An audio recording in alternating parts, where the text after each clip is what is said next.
తెలంగాణ రాష్ట్ర వ్యాప్తంగా శ్రీకృష్ణాష్టమి వేడుకలు వైభవంగా సాగుతున్నాయి. జన్మాష్టమి సందర్భంగా మురళీలోలుడి ఆలయాలు భక్తులతో కిటకిటలాడుతున్నాయి. శ్రీకృష్ణ సంకీర్తనలతో నీలవర్ణుని ఆలయ ప్రాంగణాలు మారుమోగుతున్నాయి. హైదరాబాద్ కుకట్పల్లిలో శ్రీకృష్ణ జన్మాష్టమి వేడుకలు ఘనంగా నిర్వహించారు.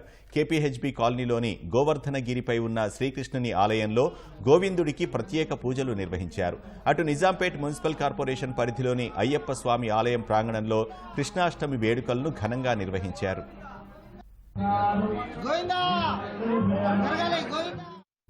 ఆదిలాబాద్లో శ్రీకృష్ణాష్టమి వేడుకలు కన్నుల పండుగగా సాగాయి.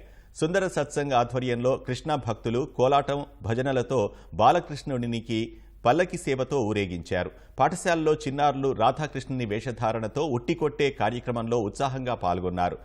కృష్ణ జపంతో ఆలయ ప్రాంగణాలు మారుమోగాయి. పెద్దపల్లి జిల్లా మంథనిలోని శ్రీ గోపీజన వల్లభ దేవాలయంలో శ్రీకృష్ణాష్టమి వేడుకలు వైభవంగా జరిగాయి. దేవాలయాన్ని పుష్పమాలికలతో సర్వాంగ సుందరంగా అలంకరించారు. ఉదయం రాధాకృష్ణ మూల విరాట్లకు పంచామృతాలు, పండ్ల రసాలు, గోదావరి జలాలతో వైభవంగా అభిషేకం నిర్వహించారు. స్వామివారిని దర్శించుకునేందుకు భక్తులు బారులు తీరారు. కృష్ణాష్టమిని పురస్కరించుకుని దేవాలయంలో ప్రత్యేక కార్యక్రమాలు నిర్వహిస్తున్నట్లు ఆలయ అర్చకులు తెలిపారు.